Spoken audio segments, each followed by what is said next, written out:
As the housing market evolves, build-to-rent communities are becoming increasingly popular. Once limited to senior living and apartment complexes, rental-only neighborhoods are now appearing in towns across the country. Today, we are exploring this growing trend with someone directly involved in building these communities. Let's welcome Eric Friedman, Director of Development for Crescent Communities. Eric, thank you so much for joining us today. Thanks for having me. And these communities aren't necessarily a new thing. They've been around for a while, but in the past few years, they've kind of been popping up everywhere. What do you think has attributed to the growing popularity? Just demand. I mean, people need housing and people want flexibility, and they want housing that is attainable. So as interest rates go up, as supply of housing becomes harder and harder to find and scarce, this really fills a void in the market to give people that flexibility, that affordability, and the level of professionally managed, kind of headache-free life as much as you can with a housing. Ownership is not a carefree job for anyone. No, it's definitely not. And you guys have a community here in Charleston, just one, right? Correct. And where is that located? Up 52 in Moncks Corner. Moncks Corner. Yeah. And how many houses?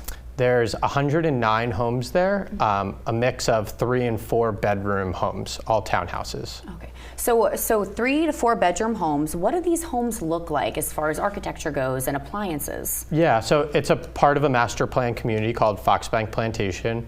It looks very similar to all the other homes within that. So hardy siding, modern finishes, hardwood floors, energy efficient appliances, and really focused on giving people the same level of product that they would get in a move-up level home. We are not trying to cut any corners by any means, and really people are accustomed to newer Class A multifamily, and that's what they expect in this as well. And so it's really no different from a quality perspective. And then we really focus on how do we provide a product that will be affordable or attainable for people, and then also helping to keep their monthly costs down with energy efficient appliances. So really focused on those utility bills for folks. And speaking of affordability, what's the price range that these houses start at? Yeah, so these are in the low 2000s, low to mid 2000s, depending on what floor plan or size you're looking at. And so, really that's at a few $100 discount to what it would cost to own, taking your mortgage payment, taxes, cost of maintenance, HOA fees.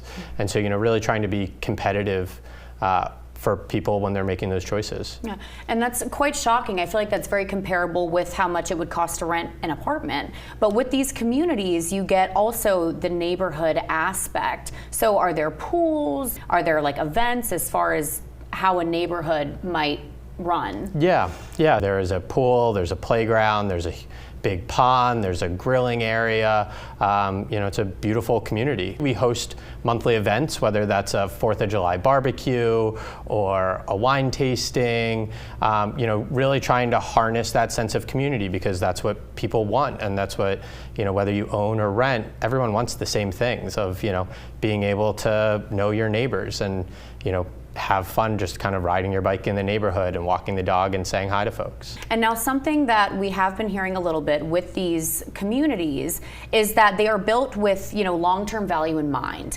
And some people are saying that it's kind of killing the American dream of building wealth through home ownership.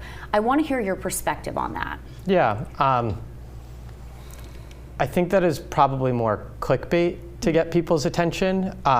The market for build to rent is pretty small, single digit percentage as far as overall, and that's market to market, but some markets are more or less. But for the most part, the real issue is really supply and demand. And it's local zoning, and it's being able to actually develop more housing to bring more supply to people to keep housing costs in line. And the real struggle isn't so much that we're taking housing offline, because we're not buying existing housing, we're adding to the housing stock. And so that should just give people more optionality and actually keep housing in check. But it's really a local municipality issue of trying to get things zoned and entitled and built. And that's the real core issue. And so many people are moving to Charleston, a lot of younger folks as well. So I think that this is a great time for Crescent Communities to come in. Where can people find more information? Yeah, they can find us at crescentcommunities.com. Our single family build to rent platform is called Harmon, which is the brand. And there's liveatharmon.com as well, where you can see all the communities that we are currently leasing or will be delivering soon. Wonderful. Well, Eric, Yeah. thank you so much for joining us Thank you for and having sharing me. about Crescent Communities. Yeah. We're back in 2 minutes.